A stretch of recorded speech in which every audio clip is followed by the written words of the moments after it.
The Force binds all things across the galaxy, connecting every living being in an invisible web.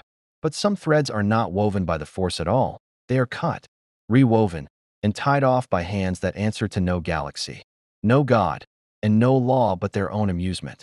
Tatooine's twin suns hung low and merciless over the Lars homestead, painting the sand in shades of rust and blood. Shmi Skywalker knelt in the dirt of the Tusken camp, her wrists raw from rope, her body broken from a month of captivity. The blade descended toward her throat, slow in the Tusken's mind, final in hers. She closed her eyes and thought of her son. The blade never landed. Time did not merely stop. It folded, like a sheet of flimsoplast crumpled by an invisible fist. And in the space between one heartbeat and the next, a man appeared where no man had been. He wore a strange dark uniform with a red-collared texture unlike anything Tatooine's markets had ever sold.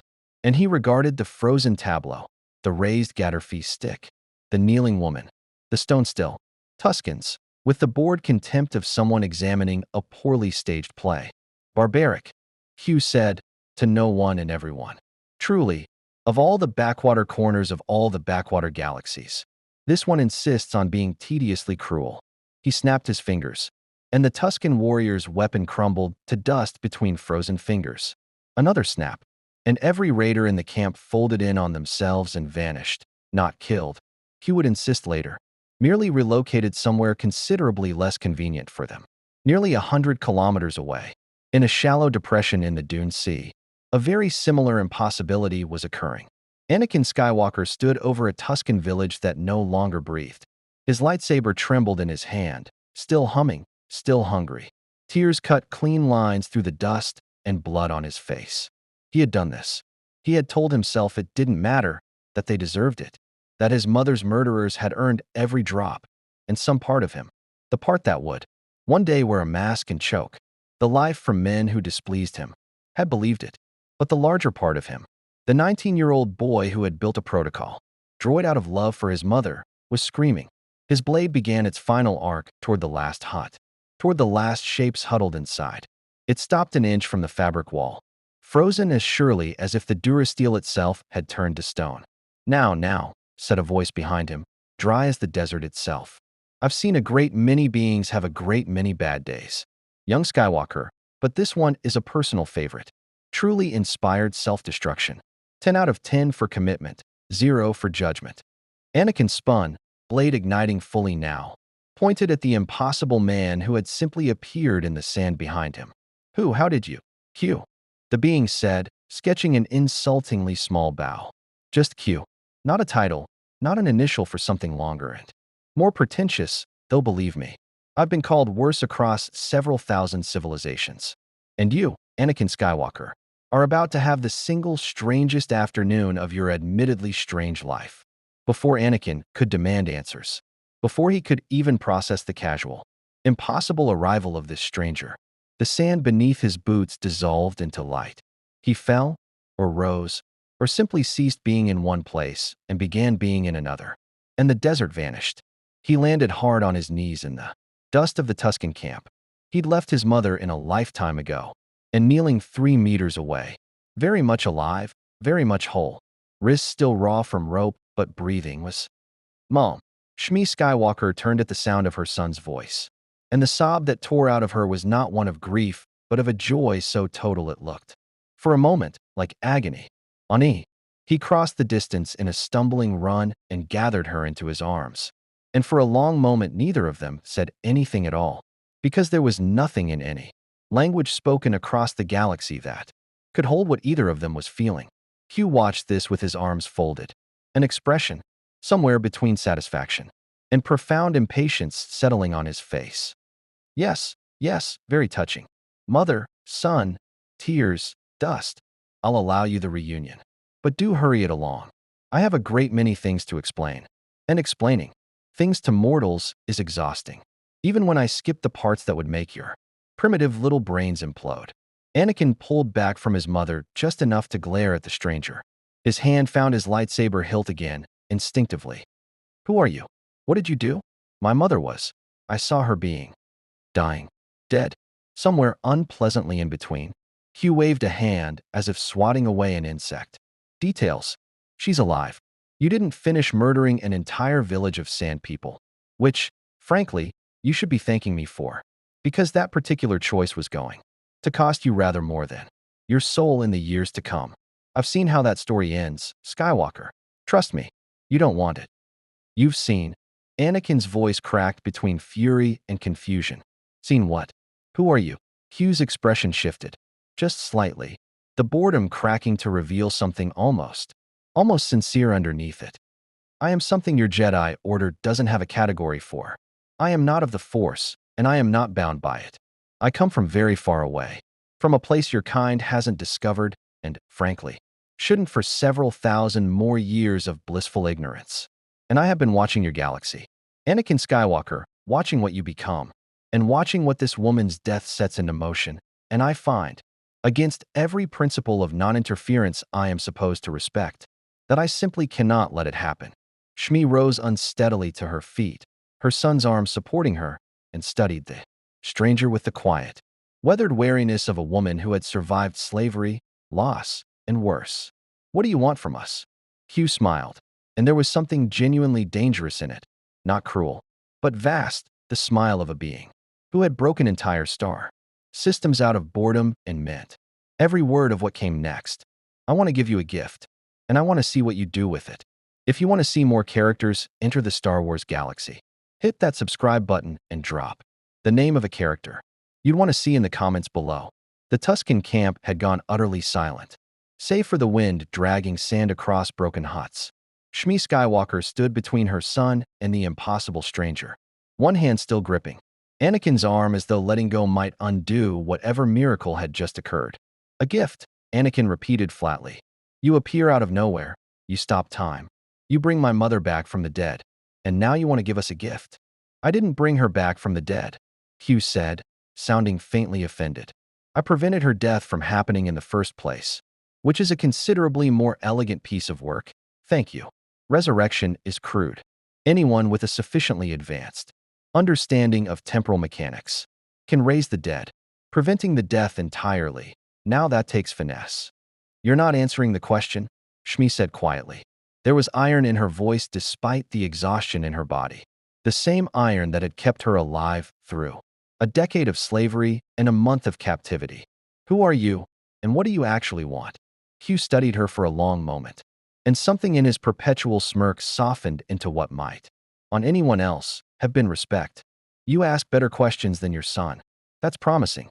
All right, direct answer, since you've clearly earned one. He began to pace, sand displacing beneath boots that left no prints. I am a member of a species your science has no word for. We call ourselves the Q, because we lack your tedious mortal need for individual names, and because it irritates lesser beings, which is frankly half the fun. We exist beyond your dimension, beyond your force, beyond the crude physics that govern this galaxy's stars and ships and dying suns. I have watched 10,000 civilizations rise and collapse.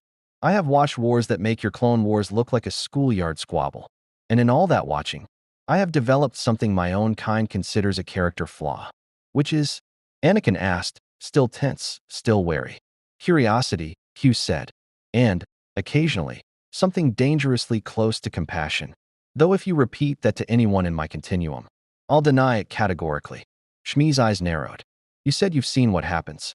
What I set into motion by dying. Yes. Hugh's expression darkened, just briefly, the theatrical amusement dropping away to reveal something colder underneath. I've seen the timeline where you die on this sand, Shmi Skywalker. I've seen your son's grief curdle into something the galaxy will spend a generation paying for. I've seen a republic collapse into an empire built on the bones of a war, engineered by a Sith Lord hiding in plain sight as a kindly senator. I've seen younglings cut down in a temple that was supposed to be sacred. I've seen your son become a nightmare in black armor who chokes the life from men for the crime of disappointing him. He let that sit, watching Anakin's face go pale. I've seen it play out, roughly 11,000 different ways with only cosmetic variations. It is, without exception, one of the more depressing storylines in this quadrant of the galaxy. And I have seen the heat death of stars. So that is genuinely saying something. Anakin's lightsaber hand trembled. That won't happen. I would never. You already almost did, Hugh said, not unkindly, gesturing at the ruined village behind them. An hour ago, to people who couldn't defend themselves. Grief does peculiar things to potential, young Skywalker, and you have more raw potential than anyone. I've observed in this galaxy and longer than your species has had space travel. That is precisely why I'm here. Not despite what you nearly became. Because of it. Shmi absorbed this in silence, her jaw tight, her eyes distant with the particular grief of a mother imagining every version of her son's ruin. So you want to stop it? Why not simply undo whatever caused it? You've stopped time. You brought me back. Can't you simply erase this Sith Lord, this senator, whoever he is? I could, Hugh admitted. I could unmake Sheev Palpatine with less effort than it takes you to blink. I could erase the entire Sith philosophy from this galaxy's history as though it never existed. And do you know what I've learned? Across 10,000 years of watching lesser species stumble toward their own destinies. Neither of them answered. If I simply fix it, Hugh said, if I hand you a galaxy already saved, already perfected, you learn nothing. And neither does anyone else in this backwater arm of the cosmos. Worse, someone else becomes the next Palpatine. Because I haven't solved the disease. I've merely lanced one boil. No, he raised a hand, and the air itself seemed to bend around his fingers, light warping like heat over Tatooine's dunes. I don't fix galaxies, Skywalkers. I test them. I hand mortals the tools to save themselves, and I watch to see whether they're worth saving. Call it scientific curiosity. Call it cosmic mischief. My continuum calls it reckless overreach of the Prime Charter. But frankly, they're insufferable. Bureaucrats, and I've stopped caring. What they think of my methods. What tools? Shmi asked, though something in her already dreaded the answer. Hugh's smile returned, wide and sharp as a blade. He snapped his fingers. The sky itself tore open. Not the violent, screaming tear of a hyperspace malfunction. Not the streaking fire of atmospheric entry. This was silent, clean. A seam of light unzipping across the twin suns as though reality were merely fabric. Both Tuscan suns dimmed for a heartbeat, and through the tear descended something that made even the wind seem to hold its breath. A ship, vast, sleek, alien in a way, that had nothing to do with hostility and everything to do with impossibility. White and silver hull catching sunlight that shouldn't have reached it yet. Twin nacelles humming with an energy that resonated in Anakin's chest like a second heartbeat. A saucer-shaped primary hull that dwarfed anything he had seen dock at Mos Espas ports. It settled into low orbit above them, casting a shadow across the dune sea that stretched for kilometers. Meet the Enterprise, Hugh said, gesturing upward with theatrical pride. NCC 1701H. To be precise, the finest vessel my continuum could requisition from a timeline considerably more advanced than this one. Borrowed with what I'll generously call permission. Faster than your hyperspace lanes. Armed well beyond anything your Republic or your Separatists have dreamed of building. Currently crewless, currently yours. And currently the single largest advantage any two beings have ever been handed in the history of this galaxy. Anakin stared up at the impossible silhouette blotting out the sun, his mouth open, every instinct screaming that this could not be real. Why us? Shmi whispered. Because, Hugh said, and for the first time, all the theater dropped from his voice. Entirely, someone has to stop what's coming. And I find, much to my own irritation, that I would rather it be a mother who survived slavery through sheer stubborn love, and a son who nearly fell but didn't, than anyone else this pathetic little galaxy has to offer. The Enterprise's shadow lingered over the dune sea long after. Hugh vanished with a wink and a promise to check in periodically, the way one checks on a particularly interesting experiment. He had left behind no instructions, no manual, no crew roster, only a small device that materialized in Shmi's palm, warm and humming, which Q had called a comm badge. Obviously, before disappearing entirely, Anakin turned it over in his fingers as they climbed the boarding ramp into the ship's shuttle bay, awestruck by corridors that curved with an elegance no Republic cruiser possessed, lit by a soft ambient glow that came from nowhere and everywhere at once. He just left us here, an empty starship, in the middle of a war, with no crew and no explanation. He left us something else, Shmi said, running her hand along a bulkhead that hummed faintly beneath her palm, alive in a way that felt almost organic. He left us a choice. The ship's computer, an artificial intelligence unlike any droid brain Anakin had encountered, warm-voiced and startlingly patient, informed them within the hour that the Enterprise H possessed full functionality, warp drive, deflector shields, phasers, and photon torpedoes calibrated to a yield that made Anakin's stomach turn when he asked for specifics. Transporters capable of moving beings across vast distances in the blink of an eye, and replicators that could produce food, medicine, or components from nothing but raw energy and pattern data. What it did not possess was a single living crew member beyond the two of them. "We can't run a ship this size alone," Anakin said, standing on the bridge for the first time, staring at stations built for dozens of hands that were currently silent and dark, even with the computer helping. "We need people. Not just people," Shmi said, settling slowly into the command chair, a chair that adjusted itself to her frame with an unnerving intelligence. "The right people." Hugh said, "This is a test. If we fill this ship with mercenaries and opportunists, we become just another warlord's fleet. One ship among thousands, indistinguishable from the Hutts or the Separatists or the Republic itself." Anakin frowned, pacing the bridge's curved perimeter. Then who? It was Shmi, of all people, former slave who had spent decades watching the underside of the galaxy's power structures. Who answered first? The ones no one else wants. The ones this galaxy has already discarded, but who never stopped believing it could be better. Their first stop was Kamino, where the endless gray rain lashed the ocean platforms, and the cloning facilities hummed with the quiet horror of an assembly line for soldiers who would never choose their own deaths.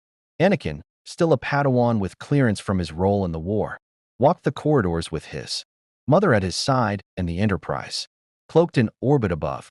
Hugh's parting gift had included a cloaking field, borrowed from a species who'll never miss it, he'd said with a wink.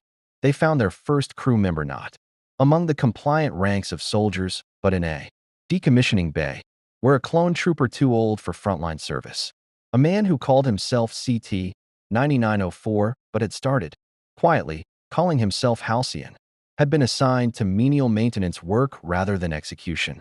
A mercy so thin it barely qualified as one.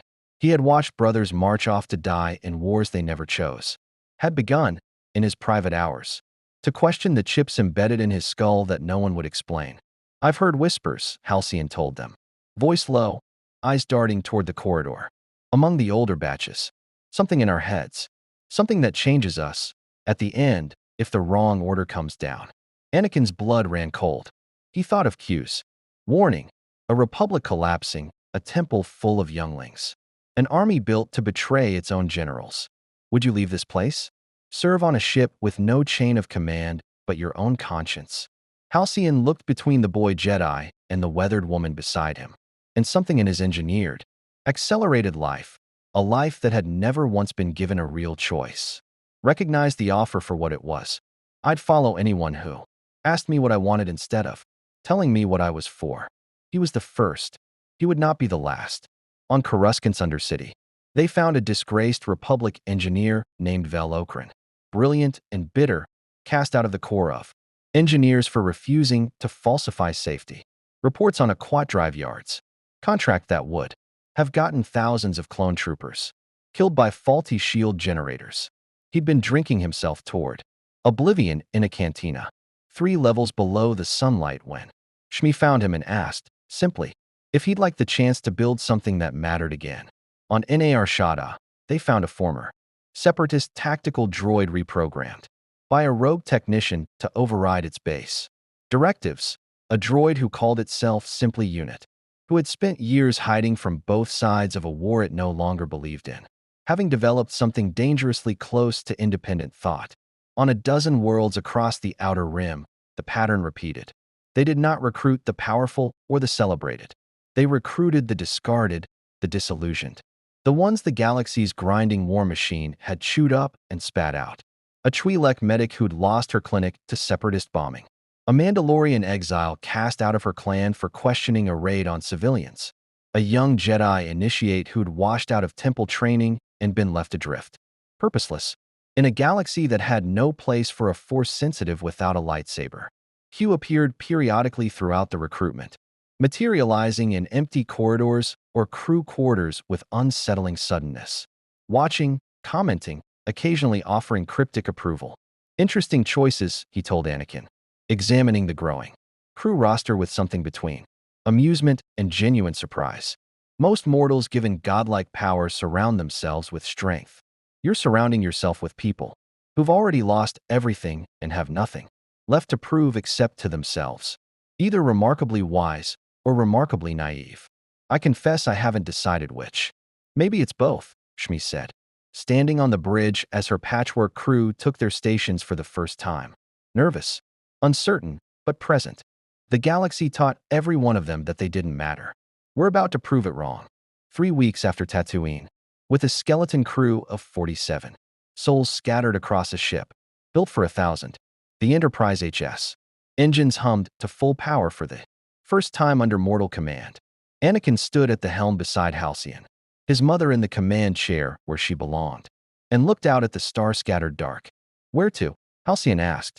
Anakin thought of Q's warning, of chips buried in 100,000 skulls, waiting for a single order to turn brother against Jedi, of a war that was never what it seemed. Kamino, he said, we're going to find out exactly what Palpatine put in his soldiers' heads, and then we're going to take it out.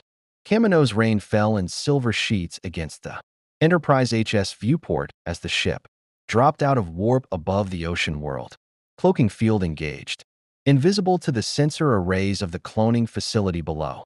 Anakin stood at the tactical station beside Velocrin, watching real-time scans resolve the platform city's layout, the berthing tanks, the training gyms, the command spires where Kaminoan cloners moved with their long-necked, unhurried precision. There, Vel said, tapping a console that translated Republic architectural schematics into something the ship's computer could parse. Central Genetic Archive. If there's a master record of what's actually in the inhibitor chips, that's where it'll be. Shmi leaned over the tactical display, her expression unreadable. And if the chips aren't just theoretical, if they're already active in every clone in the Grand Army, then we've got roughly 200,000 ticking bombs walking around the galaxy in Republic armor, Halcyon said grimly, and no way to know which order sets them off. Hugh chose that moment to materialize on the bridge, lounging against an unoccupied science station, as though he'd been there the whole time. Oh, they're active, he said conversationally. Well, dormant, technically. Waiting. Biochips. Embedded during the accelerated growth process. Designed to override every clone's higher cognitive functions the instant a specific verbal command sequences broadcast on the correct frequency. Rather elegant, in a monstrous sort of way. Your Sith Lord friend has always had a gift for contingency planning. You knew, Anakin said, rounding on him. This whole time, you knew exactly what the chips did, and you let us find out on our own. I let you investigate, Hugh corrected primly. There's a difference. If I simply hand you every answer, Skywalker, you never develop the muscle for finding them yourselves, and that muscle, I promise you, will matter considerably, more than any single fact I could give you today. He examined his fingernails with theatrical disinterest. Besides, I do so enjoy watching mortals work things out.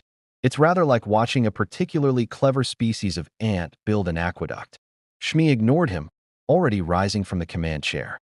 How many clones are we talking about removing chips from? All of them, eventually, if you want to actually solve the problem, Hugh said. But you can't exactly beam down to every regiment, on every front of this war, and perform field surgery one soldier at a time. You'd need centuries. Fortunately, he gestured grandly toward the viewport, toward Kamino's rain-slicked spires. Below, the genetic archive.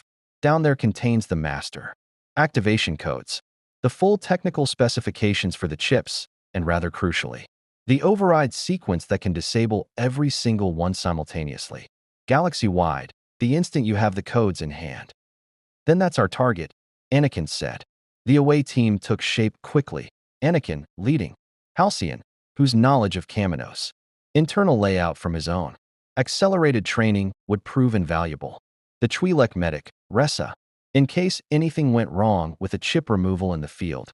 And Unit, the reprogrammed tactical droid, whose processing speed could crack Kaminoan encryption faster than any organic hacker. Shmi remained aboard the Enterprise, commanding from orbit, a decision Anakin argued against and lost, his mother reminding him with quiet steel that someone needed to hold the ship steady, and that her diplomatic instincts, honed by decades of reading the moods of masters who held her life in their hands, would matter more in negotiations than in a firefight. The transporter beam deposited the away team in a maintenance corridor beneath the primary cloning spire, the Kaminoan architecture towering above them in curves of white and gray, rain hammering the transparent ceiling 300 meters up. Halcyon moved with the unnerving confidence of a man returning to a nightmare he knew intimately, guiding them past training bays where cadets barely out of their accelerated adolescents drilled with practice blasters, past medical wings where technicians in white administered treatments to clones too injured for frontline duty. The archives under Topoka City's central spire, Halcyon murmured, ducking them into a service lift. Longnecks keep it heavily encrypted. Lama Su himself barely has full access. This is Kaminoan tier security, built to keep Republic oversight out as much as anyone else.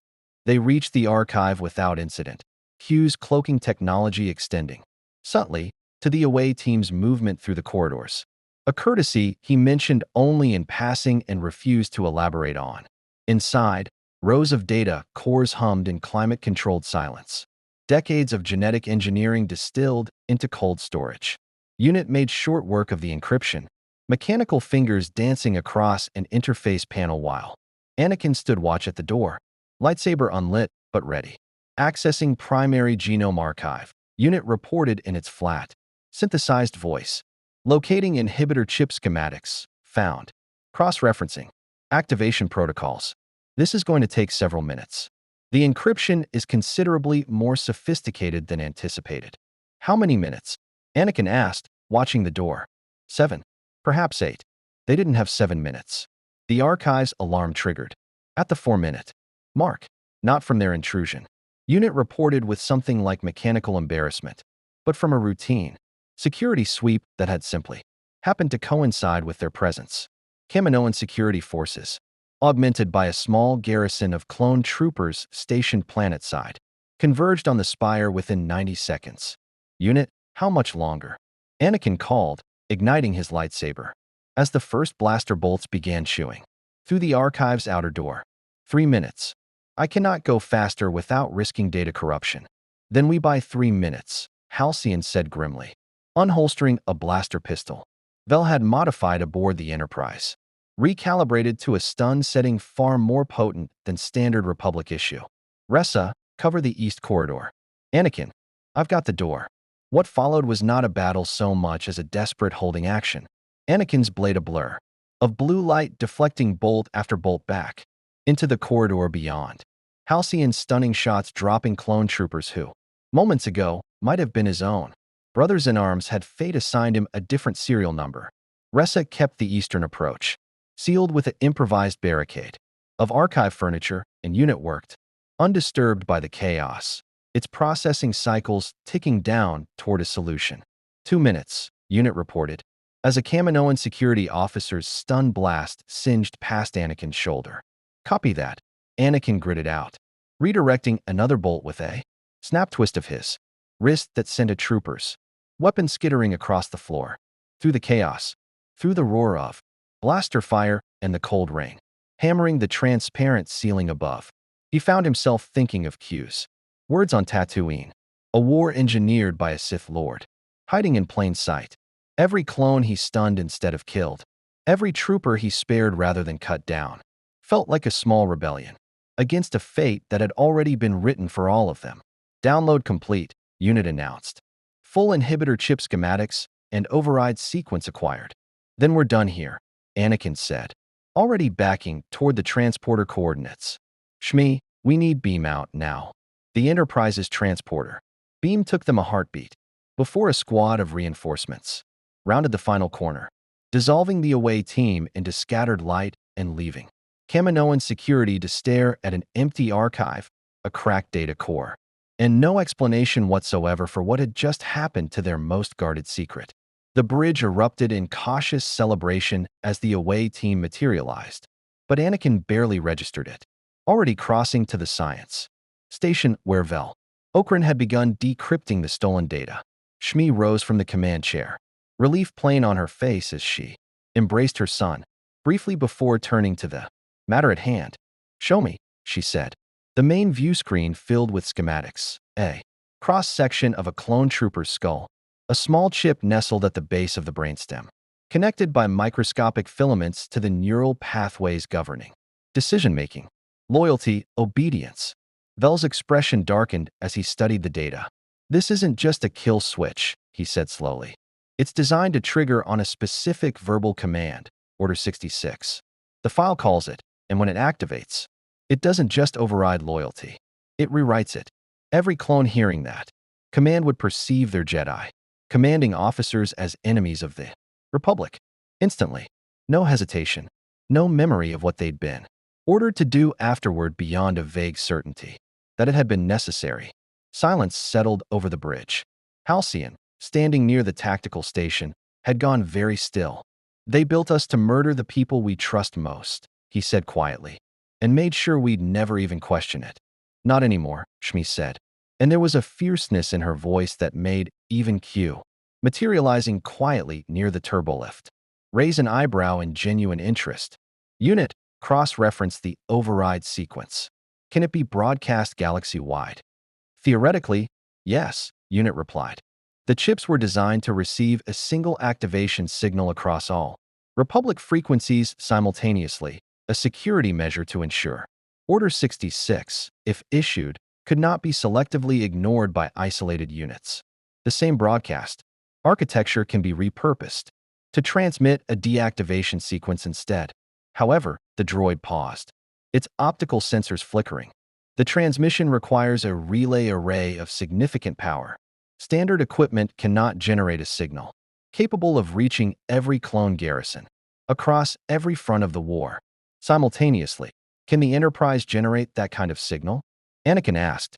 Vel ran the numbers, brow furrowed in concentration. "Maybe, if we route the deflector array through the ship's main power grid and use the Kaminoan frequency data as a carrier wave. It's not impossible, but it would take time to calibrate, and the risk of detection climbs the longer we're broadcasting. The Republic will trace an unauthorized galaxy-wide transmission within minutes. Then we do it somewhere the Republic can't easily follow," Shmi said, "and we do it once, correctly? So we never have to risk it twice." Q, still lounging by the turbolift, cleared his throat with theatrical patience. "While I find watching you mortals problem-solve endlessly charming, might I point out that you have a rather more immediate problem than logistics?" Every head on the bridge turned toward him. "Duchess Satine cries," Q continued, examining his fingernails, "currently Mandalore in all but name. Currently very much alive. And currently about 40 standard minutes from being very much not. Courtesy of a rather theatrical individual with red skin, yellow eyes, and an axe to grind. Against the Jedi Order that borders on the operatic." He looked up, meeting Anakin's eyes with unusual seriousness for once. "Darth Maul has returned from whatever obscurity your Jedi Council assumed he'd died in, and he's currently making his opening move on Mandalore. I'd suggest you finish calibrating your galaxy-saving broadcast en route, because Satine does not have the luxury of your careful timeline." "You could have led with that," Anakin snapped, already moving toward the helm. "And missed the look on your faces?" "Never." Hugh's grin returned, sharp as ever, though something in his eyes suggested the urgency, at least, was genuine. Shmi was already in the command chair, voice carrying across the bridge with an authority that had grown in 3 short weeks, from uncertainty into something her crew had come to trust without question. "Halcyon, plot a course for Mandalore, best possible speed. Vel, keep working the deactivation sequence. I want it ready to broadcast the moment we've dealt with Maul. Ressa, prep the medical bay in case Satine or her people need treatment." "Anakin." "I know," he said, already halfway to the turbolift, lightsaber clipped to his belt. "I'm not losing anyone else because I got there too late."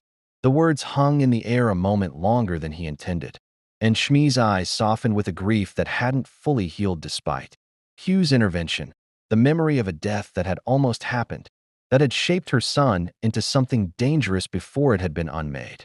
She said nothing, because there was nothing to say that would matter more than getting to Mandalore in time. The Enterprise HS engines flared, warp field forming around the saucer hull, and the stars stretched into streaks of light. As the ship leapt across the galaxy at a speed no Republic cruiser could match. Below decks, in a cargo bay repurposed as a training space, Anakin ran through forms with a focus that bordered on meditation, trying to quiet the part of his mind that kept replaying Q's casual warning. Darth Maul has returned, against the darker knowledge of what he'd almost become on Tatooine's sand. Halcyon found him there 20 minutes into the flight, still moving through the seventh form of Vapad with a controlled intensity that made the clone trooper pause in the doorway. "You're worried you'll lose control again," Halcyon said. It wasn't a question. Anakin didn't stop moving, his blade tracing arcs of blue light through the dim cargo bay. "Maul killed my master's master. He's dangerous in ways I've only heard about in council briefings. And Satine," he hesitated, the blade slowing. "She matters to Obi-Wan. If I get there too late, if I fail the way I almost failed my mother." "You won't be alone this time," Halcyon said simply. "That's the difference, isn't it? Last time it was just you, in the dark, with no one to pull you back. This time you've got a ship full of people who chose to be here specifically because they believe in what you and your mother are trying to do." Anakin finally stopped, lightsaber deactivating with a soft hiss, and looked at the former clone trooper, a man engineered for war who had chosen, when finally given the option, to fight for something larger than the chain of command that built him. "When did you get so wise?" "Around the time a Jedi and his mother offered me a choice for the first time in my accelerated life," Halcyon said, the ghost of a smile crossing his weathered face. "Come on. Bridge wants you. We're 30 seconds from Mandalore, and the Duchess's shields are already under fire." Mandalore's capital of Sundari sprawled beneath its protective dome like a jewel under glass, its white spires catching the harsh light of orbital weapons fire as the Enterprise H dropped out of warp directly above the planet's defense grid. The bridge erupted into controlled chaos as sensors flooded with data. A Mandalorian patrol cruiser already crippled and drifting, Death Watch fighters harrying what remained of Satine's loyalist security forces. And at the heart of it all, a single ship descending toward the Palace District with predatory purpose. "That's him," Q said, appearing at the tactical station with none of his usual theatrical delay, his expression uncharacteristically grim. "Maul doesn't waste time with subtlety. He's going straight for Satine, and he's bringing his brother Savage Opress as backup, in case a former Sith Lord and Knight brother Enforcer alone weren't concerning enough. Shields at maximum, weapons hot," Shmi ordered from the command chair, her voice steady despite the tactical display flooding with hostile contacts. "Vel, target those Death Watch fighters. Non-lethal settings where possible. We're not here to start a war with Mandalore's own people." "Copy that." Adjusting phaser yield, Vel called back, hands flying across the tactical console. "Locking targeting solutions now." The Enterprise's phasers lanced out imprecise, disabling strikes, clipping engine nacelles, and disabling shield generators on the Death Watch fighters without a single confirmed kill, a restraint that would have been impossible for any Republic or Separatist warship, but which the Enterprise's advanced targeting systems made almost effortless. 3 fighters spun off, smoking, out of the fight entirely within the first 30 seconds. "Palace shields are down," Halcyon reported from the helm, watching sensor readings cascade across his console. "Maul's shuttle already inside the dome. He's on foot, heading for the throne room." "Transporter range?" Anakin asked, already moving toward the turbolift. "We can get you inside the dome, but not directly into the throne room. Too much shielding around the royal chambers," unit reported. "Closest safe transport point is the palace's eastern colonnade. Approximately 90 seconds on foot from there to the throne room, assuming no resistance." "There'll be resistance," Anakin muttered, already stepping onto the transporter pad, lightsaber in hand. "Then you'd best hurry," Q said, materializing beside him on the pad, with an air of someone about to enjoy himself immensely. "I believe I'll accompany you this time. Wouldn't want to miss the reunion." "You're coming?" Anakin asked, startled. Oh, I won't interfere, Q said breezily. Wouldn't dream of it. This is your test, not mine. But I have history with Sith Lords, and I confess a certain professional curiosity about how this particular one handles surprises. The transporter beam took them both in a shimmer of light, depositing Anakin in the infuriatingly calm Q in the shadowed colonnade of Sindari's royal palace. Blaster fire and shouting already echoing from the throne room ahead. Anakin didn't wait for further commentary. Breaking into a run-down marble corridors lined with Mandalorian iconography, his lightsaber humming to life as he rounded the final corner. The throne room was chaos. Satine's remaining guards lay scattered, stunned or worse, and in the center of the vast chamber, Duchess Satine Kryze stood with her back against her own throne, unarmed, facing down a horned, red and black figure, whose double-bladed lightsaber cast crimson light across the pristine white walls. Behind Maul, a hulking Night Brother, Savage Opress, broader and more brutal in his violence, held the last of the palace guard at bay with brute strength alone. You could have ruled beside me, Maul was saying, his voice a low growl of contempt and something that might have once been affection, twisted now into obsession. Instead, you chose exile with your pacifism, your endless negotiations. Watch now what your peace has bought Mandalore. Kill me if you must, Satine said, chin raised despite the tremor in her voice. But you'll never rule these people. Mandalore doesn't bow to murderers. Maul's blade rose. It never fell. A streak of blue light intercepted the crimson blade a meter from Satine's throat, and Anakin Skywalker planted himself between the Duchess and the former Sith Lord with the controlled fury of a man who had, 3 weeks ago, promised himself he would never again arrive too late. Jedi, Maul hissed, red-yellow eyes narrowing with recognition and disdain. Kenobi's little apprentice. This is not your fight.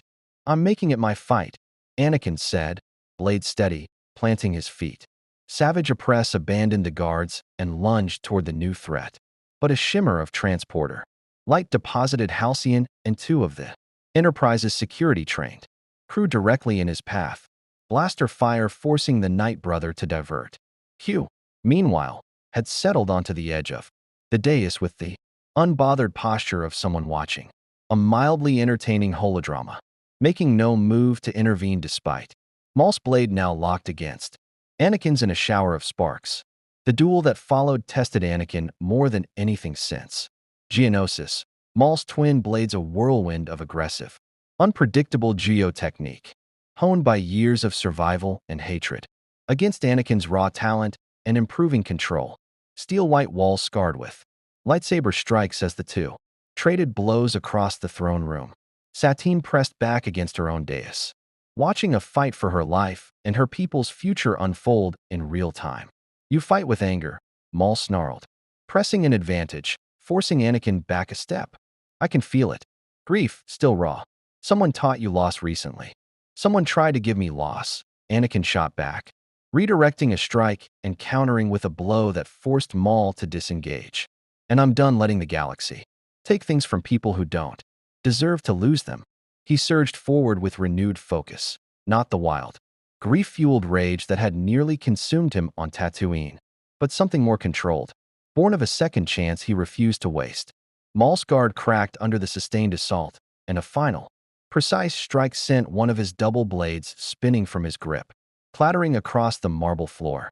For a moment, Maul stood exposed, single blade raised, calculating his odds against a Jedi who had clearly improved beyond whatever intelligence Death Watch had gathered on him. The odds, apparently, displeased him.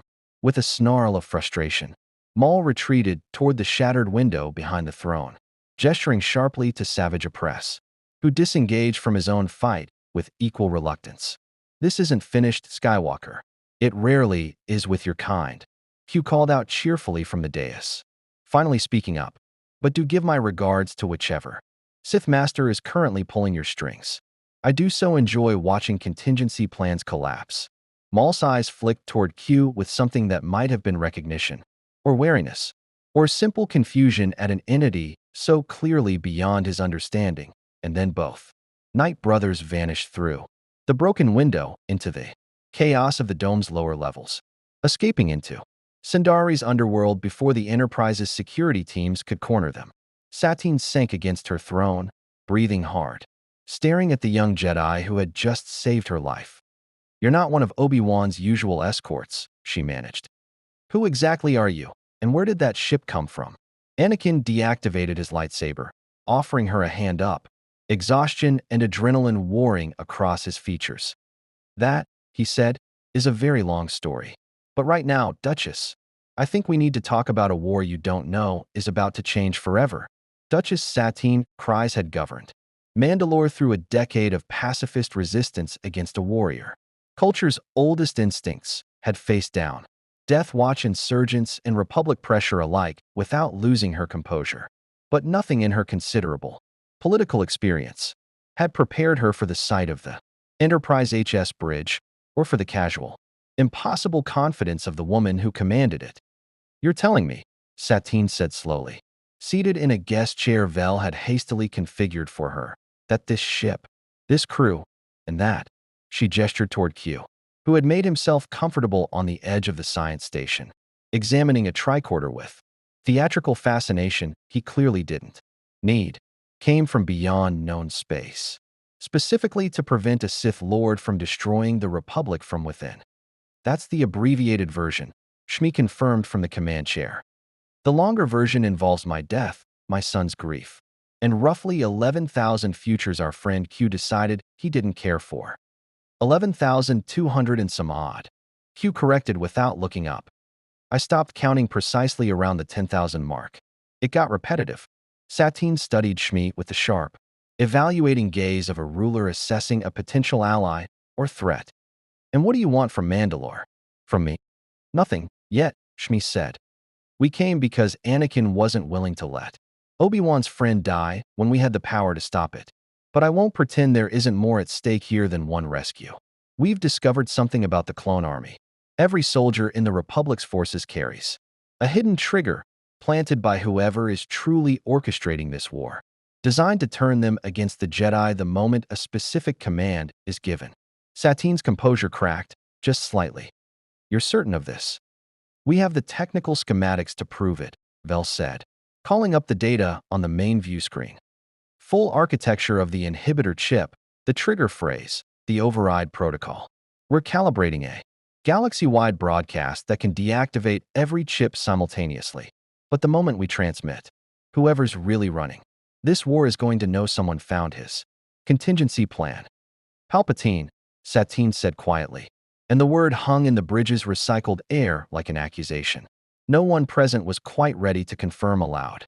Hugh's head tilted with sudden, genuine interest. "Careful, Duchess. That's a rather specific name to land on without prompting." "I've known Sheev Palpatine since before he was Chancellor," Satine said, her voice tight with old, complicated history. "I sat across from him at Republic functions when he was still a mid-tier senator from Naboo, watched him accumulate power with a patience that always struck me as more calculated than ambitious men usually bother with. I never had proof of anything, just instinct." She looked toward Anakin, who had gone very still. "You know him personally, don't you?" "Obi-Wan's told me. You've spent time with the Chancellor. He mentors you." Anakin's jaw tightened. "He's been kind to me since I arrived at the temple. He's the only member of the Senate who ever treated me like—" He stopped, the words souring in his mouth as he thought of Q's warning on Tatooine, of a Sith Lord hiding in plain sight as a kindly senator. "Like a son." Q finished for him, not unkindly. "Yes, that's rather the point, Skywalker. Sidious doesn't waste time or affection. Every kindness he's shown you has been an investment. And investments, in his experience, always pay dividends eventually." The bridge fell silent, the weight of the revelation settling over everyone present.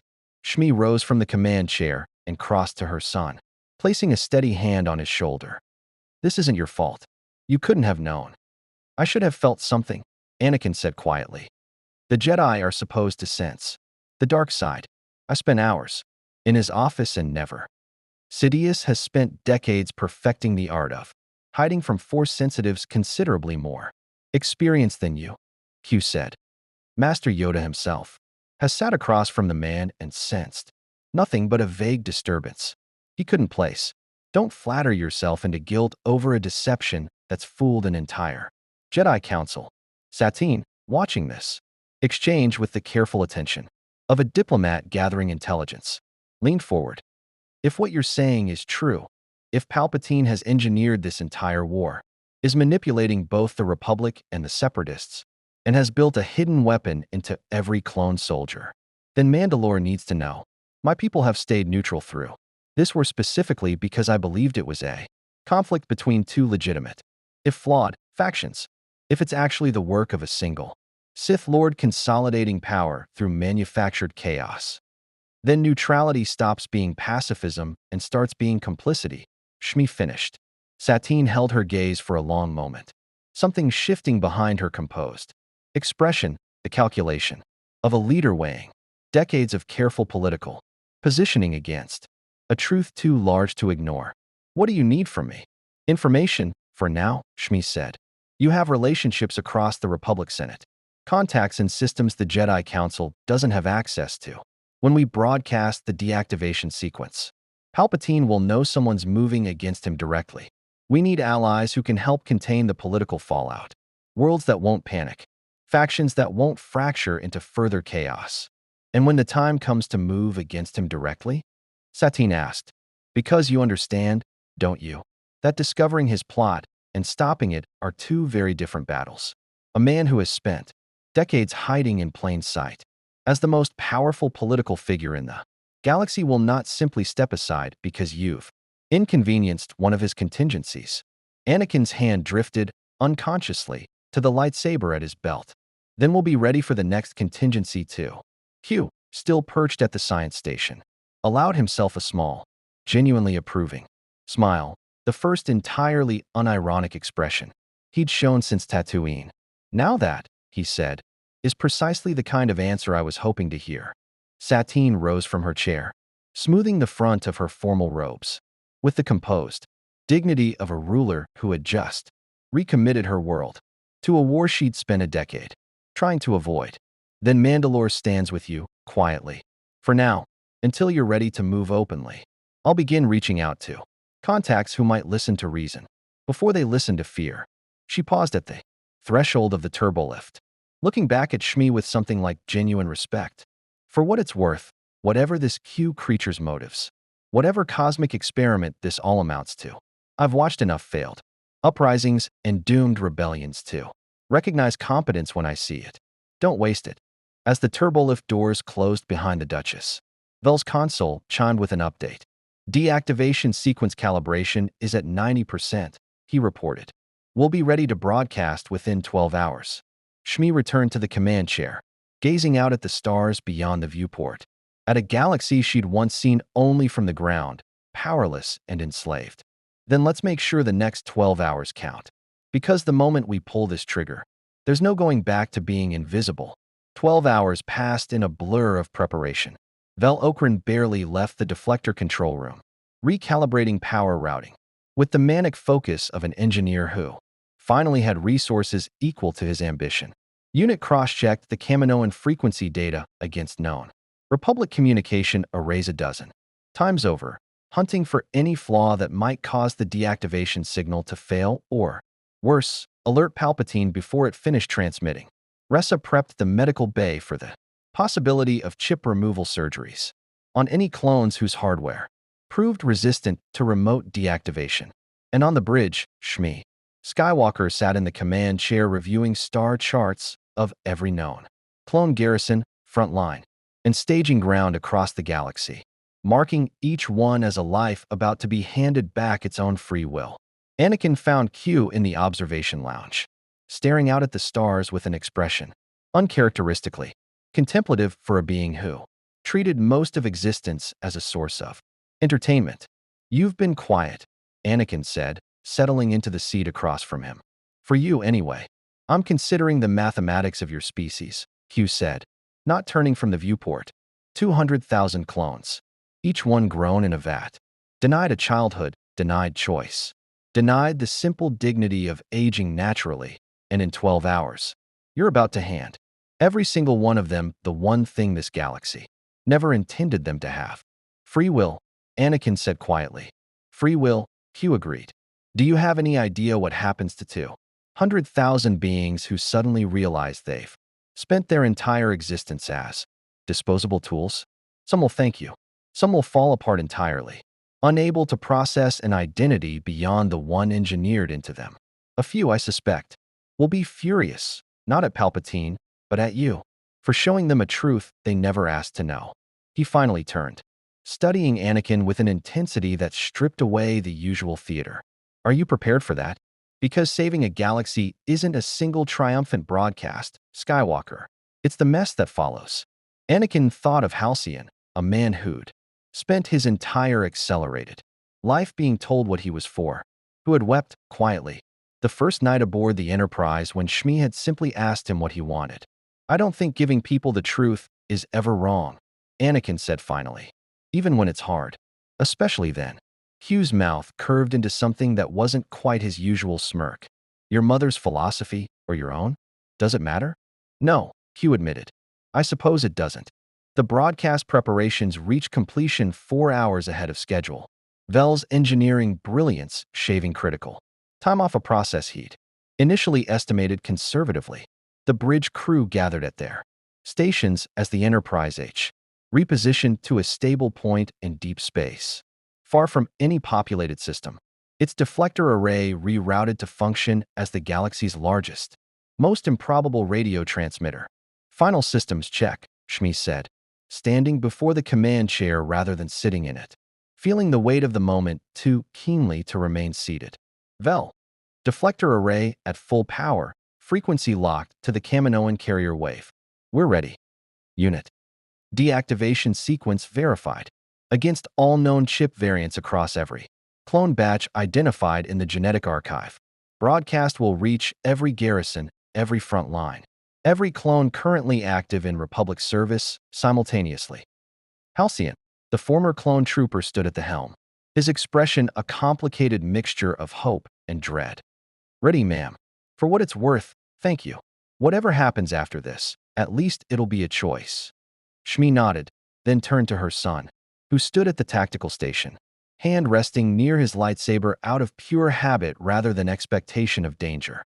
Anakin, do it, he said, before I lose my nerve imagining every way this could go wrong. Hugh, seated once more at the science station, said nothing at all, which, Anakin had come to learn over the past weeks, was as close to genuine gravity as the being ever displayed.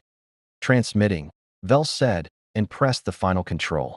The Enterprise HS deflector dish flared with an intensity that lit the surrounding void like a brief, silent star. Energy pouring out across every frequency the Republic's communication network used, threading through hyperspace relays and planetary arrays and starship transceivers across 1,000 worlds, carrying within it a signal that would find its way into 200,000 skulls and quietly, permanently, dismantle a weapon its bearers had never known they carried.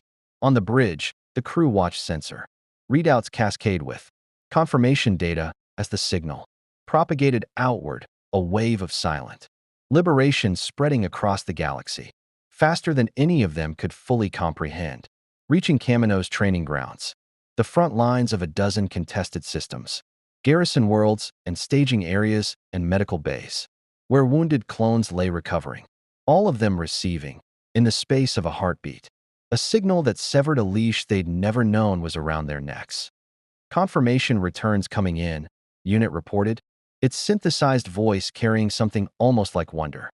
Chip deactivation, confirmed across 94% of registered clone units within the first transmission wave, remaining 6% showing partial resistance, likely units currently outside primary communication range, or individuals whose chips were modified beyond the standard specification. 94%, Shmi breathed, sinking back into the command chair as the enormity of it settled over her. 94% of an army just became free men. The bridge crew allowed themselves a moment of quiet celebration, not raucous, not triumphant in the way victory usually felt, but something quieter and more profound. The particular satisfaction of having done something that could never fully be undone. It lasted less than 90 seconds. Incoming transmission, Vel said suddenly, his voice sharp with alarm. Priority channel, Republic encryption. It's originating from Coruscant. Chancellor's office. The bridge went silent. Shmi exchanged a glance with her son, then with Q, who had gone very still. All trace of amusement finally, entirely absent from his expression. Put it through, Shmi said. The view screen resolved into the familiar, grandfatherly face of Chancellor Sheev Palpatine, except now, knowing what they knew, Anakin found himself searching that kind, weathered visage for some trace of the monster underneath, and finding, to his growing dread, that there was nothing visible at all. The mask was perfect. An unregistered vessel, Palpatine said, his voice carrying the same warm concern Anakin had heard directed at him 100 times in the Chancellor's office. Has just broadcast an unauthorized signal across every Republic military frequency in the galaxy, disabling classified security protocols embedded in our clone forces. His eyes, calm and measured, seemed to look directly through the screen at Anakin. I would very much like to know who is responsible, and why they believe themselves entitled to tamper with Republic military assets during an active war. The silence on the bridge, stretched taut as a Durasteel cable pulled to its breaking point.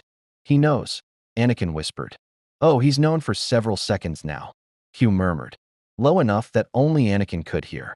The question, Skywalker, is what he intends to do about it. And I promise you, whatever it is, he's already 3 moves ahead of whatever answer you're about to give him. For a long moment, no one on the bridge spoke. Palpatine's image held steady on the view screen, patient in the way only a predator confident of its position could afford to be, waiting with the same practiced warmth he'd once used to draw a lonely, gifted boy into his confidence. Chancellor, Shmi said finally, rising from the command chair and stepping into the view screen's field, her voice leveled despite the war drum of her pulse. My name is Shmi Skywalker. I believe you already suspect why we disabled those chips. Something flickered behind Palpatine's eyes, so brief, so well controlled, that Anakin might have missed it entirely a month ago. Recognition. Calculation. The infinitesimal recalibration of a man discovering a variable he hadn't accounted for. Skywalker, he said slowly. Anakin's mother. I was told you had passed on Tatooine some time ago. I offered my condolences to your son myself. His gaze shifted, finding Anakin at the tactical station. It seems reports of your loss were premature, my boy. I confess, I'm relieved, and deeply curious how such a remarkable reversal came to pass. A friend intervened, Anakin said, keeping his voice as steady as he could manage.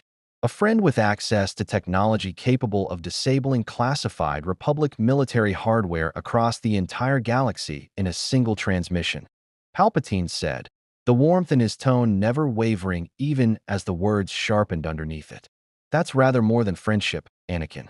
That's an act of war against the Republic's own security apparatus. Unless, of course, there's a reasonable explanation for why 2 civilians felt entitled to tamper with classified defense protocols they had no legal authority to access. They weren't defense protocols, Shmi said, and for the first time allowed the full weight of her fury into her voice. They were assassination triggers, buried in the minds of 200,000 living beings who never consented to carry them. We found the schematics ourselves, Chancellor. Order 66. A command sequence designed to turn the entire clone army against the Jedi Order the instant it's given. She let the silence stretch, watching his face for any crack in the composure. Care to explain why such a protocol exists at all, if not for a war you intend to end very differently than anyone in the Senate believes? The grandfatherly mask did not fall. It simply, subtly, cooled, the warmth receding like tide from a shore, revealing something colder and infinitely more patient underneath. You've made a grave miscalculation, my dear, Palpatine said, his voice losing none of its measured pleasantness even as its meaning shifted entirely. Contingency protocols exist in every military structure to protect against exactly the kind of instability your intervention represents. You have no idea what you've unraveled today, or what it will cost this galaxy. I know exactly what I've unraveled, Shmi said. A war built to manufacture its own conclusion. A republic being hollowed out from the inside by the very man sworn to protect it. Palpatine's expression finally, fully shed its pretense, and what remained was ancient, cold, and utterly without the warmth that had disarmed 1,000 senators and one lonely, gifted boy across a decade of careful cultivation. Bold words from a woman who understands nothing of the sacrifices required to bring true order to a galaxy drowning in its own chaos and corruption. The Jedi are relics, Mrs. Skywalker, dogmatic, detached, incapable of the decisive action this galaxy requires.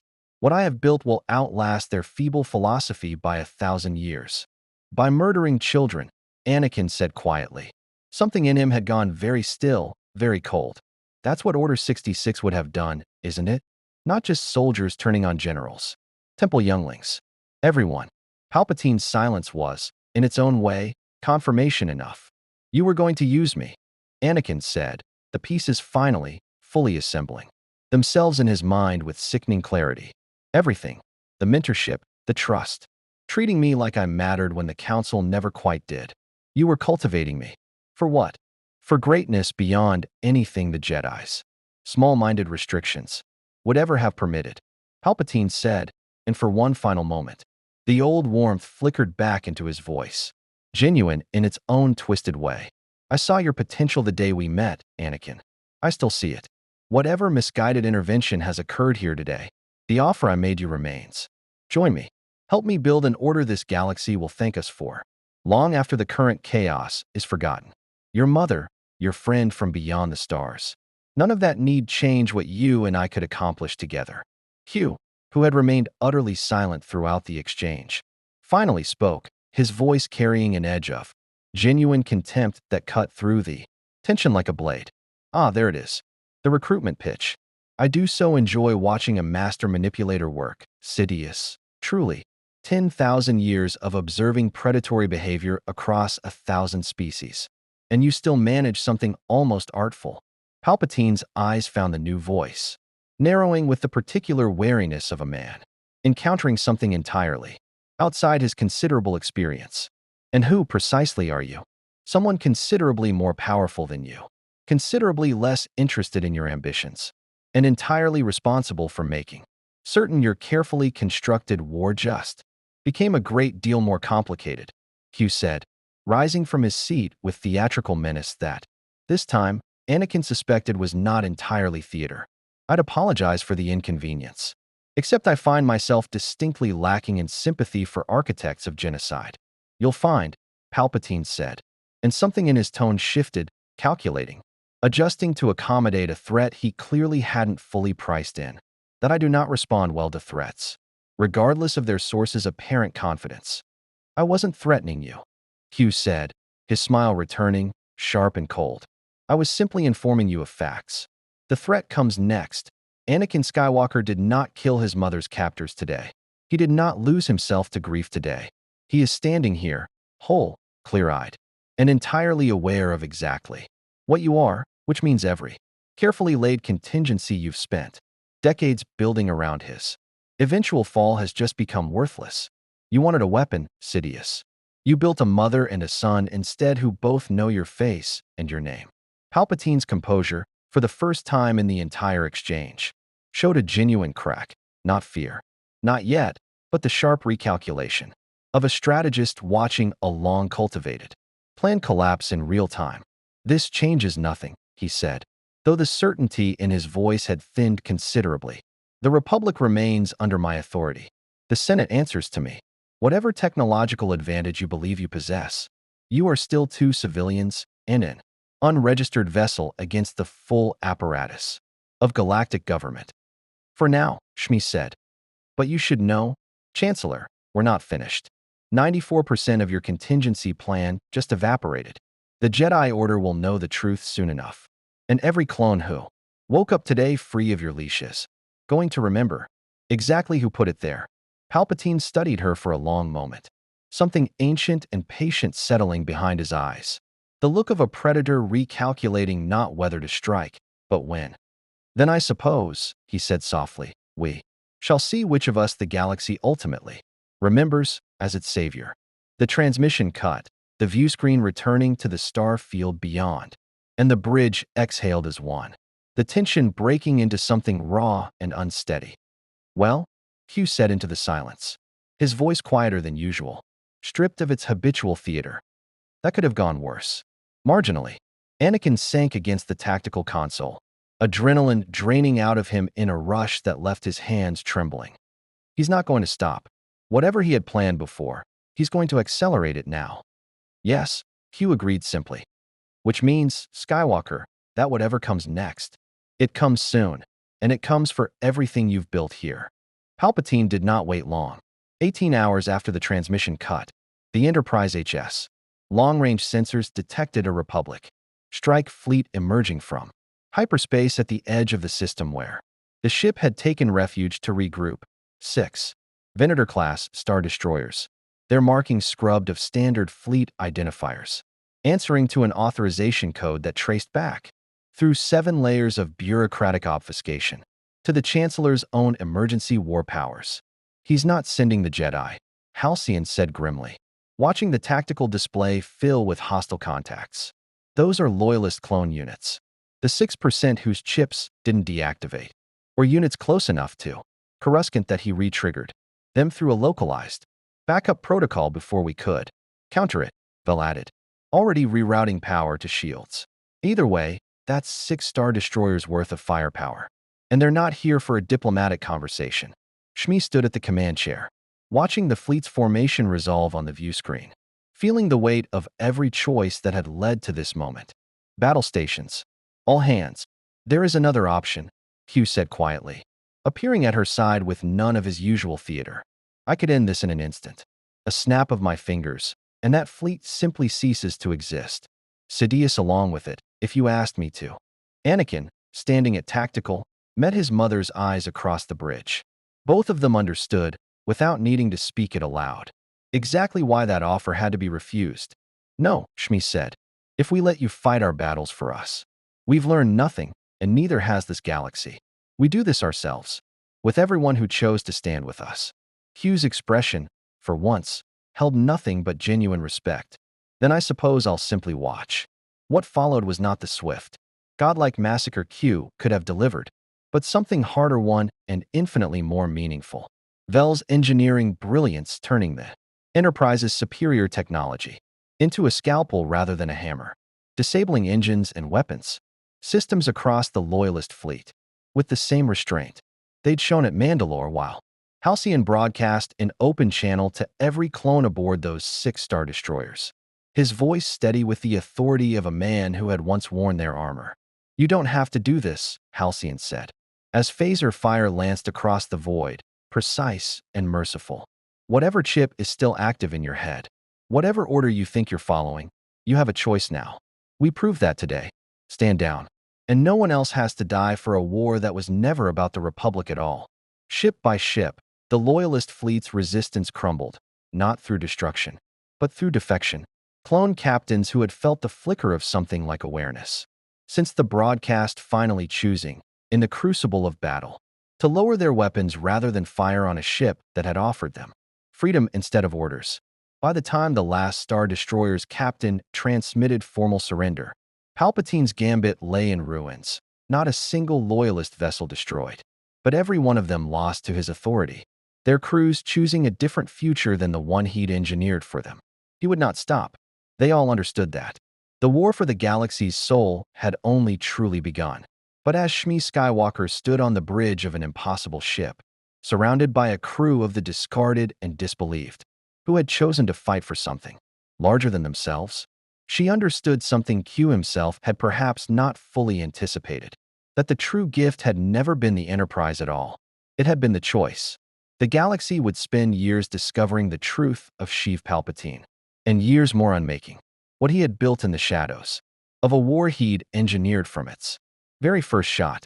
That reckoning had only just begun, but aboard a ship that shouldn't exist, crewed by souls the galaxy had already discarded, a mother and son who had once faced death on Tatooine's burning sand now stood as something the Sith Lord's careful calculations had never accounted for, proof, however small, that free will could not be engineered away, only awakened. Hugh watched from the shadows of the bridge, already wondering what his mortal experiment would become. Whatever the cost, whatever battles still waited among the stars, Shmi and Anakin Skywalker had chosen their path together, And the galaxy, for the first time in a long while, had reason to hope. May the Force be with you.